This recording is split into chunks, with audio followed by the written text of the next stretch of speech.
Hello বন্ধুরা, তোমার সকলকে স্বাগতম তোমাদের চ্যানেল ডাব্লিউবি প্রাইভেট টিউশনে। তো আজকের এই ভিডিওতে আমরা মাধ্যমিক 2025 ফাইনাল এক্সামের জন্য ইংরাজির রাইটিং স্কিলের একটি সাজেশান নিয়ে আজকের এই ভিডিওতে আলোচনা করব। তোমাদের মধ্যে তোমার বন্ধুরাই কমেন্ট করছিলে যে স্যার রাইটিং স্কিলের সাজেশান দিন। তো আজকের এই ভিডিওতে তোমাদের সাজেশান নিয়ে আলোচনা করব। তোমাদের মোট 30 নাম্বার আসবে রাইটিং স্কিল থেকে। তো এখানে তোমাদের প্রথমে কি কি রাইটিং স্কিল আছে সেটা আমরা দেখে নিই, তারপর দেখব যে কোনটা কোনটা তোমাদের জন্য ইম্পর্টেন্ট বছর এবং কোনটা ইম্পর্টেন্ট নয়। দেখো তোমাদের আছে কি কি। 1 নম্বর হচ্ছে প্যারাগ্রাফ রাইটিং, 2 নম্বর আছে স্টোরি রাইটিং, 3 নম্বর হচ্ছে বায়োগ্রাফি রাইটিং, আর 4 হচ্ছে রিপোর্ট রাইটিং, 5 হচ্ছে নোটিস রাইটিং, আর 6 হচ্ছে লেটার। লেটারের মধ্যে দুটো পার্ট আছে, একটা হচ্ছে পার্সোনাল লেটার, একটা হচ্ছে ফর্মাল বা এডিটোরিয়াল লেটার। আর এছাড়া রয়েছে 7 নম্বরে রয়েছে প্রসেসিং রাইটিং। তো এই হচ্ছে তোমাদের মোট রাইটিং স্কিল। তো এখান থেকে তোমাদের যেগুলো ইম্পর্টেন্ট নয় সেগুলো হচ্ছে কি কি। এক হচ্ছে তোমাদের রিপোর্ট রাইটিং, এটা ইম্পর্টেন্ট নয়, একেবারেই ইম্পর্টেন্ট নয়। আর 2 হচ্ছে এরপরে হচ্ছে দেখো 5 যে আছে, 5 নাম্বারটা নোটিস রাইটিং, এটাও তোমাদের ইম্পর্টেন্ট নয়। আর লেটার রাইটিংয়ের মধ্যে তোমাদের যেটা পার্সোনাল আছে, পার্সোনাল বন্ধুকে চিঠি লেখা বা বাবাকে লেখা বা দাদাকে চিঠি লেখা, এইগুলো কিন্তু ইম্পর্টেন্ট নয়। তোমাদের ফর্মাল বা এডিটোরিয়াল লেটারটা ইম্পর্টেন্ট এবং প্রসেসিং ইম্পর্টেন্ট। তাহলে এখান থেকে তোমাদের দেখো কী কী ইম্পর্টেন্ট রইলো। প্যারাগ্রাফ রাইটিং ইম্পর্টেন্ট এবং story writing important, biography important, লেটারের মধ্যে তোমাদের ফর্মাল লেটার ইম্পর্টেন্ট, আর হচ্ছে প্রসেসিং। তো এরপর দেখবো প্রতিটা ভাগে থেকে কিছু কিছু যে সাজেস্টিভ যে কোশ্চেনগুলো রয়েছে সেগুলো আমরা দেখে নেব কি কি সাজেশান তোমাদের ফাইনালের জন্য ইম্পর্টেন্ট। দেখো প্রথমে তোমাদের রয়েছে প্যারাগ্রাফ রাইটিং। এখান থেকে তোমরা যেগুলো করবে খুব ইম্পর্টেন্ট সেগুলো হচ্ছে কি, এক হচ্ছে হ্যাবিট অফ রিডিং বুকস, বই পড়ার অভ্যাস।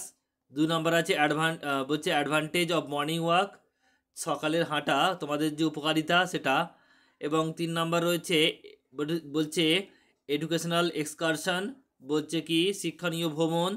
আর 4 নাম্বার যেটা ইম্পর্টেন্ট সেটা করবে কি, বলছে your last day at school, তোমার যে স্কুলের শেষ দিন। বা এটা এভাবেও আসতে পারে যে a memorable day in your life. প্রশ্ন দুটো, উত্তর কিন্তু একটাই, তবে একটু ভালো করে করবে এগুলো, এখান থেকে কিন্তু আসার চান্স খুবই বেশি রয়েছে এবছর। নেক্সট হচ্ছে দেখো প্রসেসিং রাইটিং। এখান থেকে আমি দুটো দিলাম, দুটো খুবই ইম্পর্টেন্ট এবছরের জন্য। 1 নম্বর হচ্ছে যেটা how orange juice is prepare, orange juice যেটা সেটা। আর 2 হচ্ছে ওআরএস মেকিং, ওআরএস কীভাবে তৈরি করা হয় সেটা।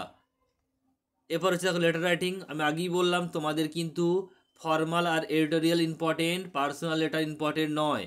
তাই দেখো এখান থেকে দিয়েছি লেটার রাইটিংয়ে যেটা এডিটোরিয়াল লেটার দিয়েছি, দেখো write a letter to the editor of a newspaper protesting against the loud speaker.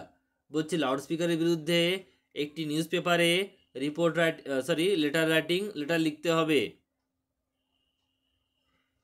এরপর দেখো 2 নম্বর কী দিয়েছি, দেখো write a letter to the editor of a newspaper protesting against, বলছে reckless driving of public vehicle. এরপর দেখো story writing অনেকগুলো আছে, অনেক ইম্পর্টেন্ট। অনেকগুলোর মধ্যে যেগুলো একটু ইম্পর্টেন্ট মনে হয়েছে সেগুলো কি কি দেখে নাও। একটা হচ্ছে যে a cap seller and some monkey, যে একটা টুপি বিক্রেতা আর কিছু বাঁদর, এই যে গল্পটা ছিল এটা। আর 2 নম্বর লিখবে the lion and the mouse, সিংহ এবং ইঁদুরের গল্পটা। এটা হচ্ছে তোমাদের খুবই ইম্পর্টেন্ট এবছরের জন্য। এরপর হচ্ছে দেখো বায়োগ্রাফি রাইটিং। এখানে বায়োগ্রাফি অনেকগুলো রয়েছে তোমাদের জন্য, যেগুলো ইম্পর্টেন্ট সেগুলো হচ্ছে কী কী দেখে নাও। এটা হচ্ছে এক হচ্ছে কি এপিজে আব্দুল কালাম, আর এটা হচ্ছে 2 নম্বর হচ্ছে সত্যজিৎ রে, আর 3 নম্বর দিয়েছি মহাত্মা গান্ধী। এই তিনটে খুবই ইম্পর্টেন্ট তোমাদের ফাইনাল পরীক্ষার জন্য, তাই খুব ভালো করে এগুলো প্র্যাকটিস করো।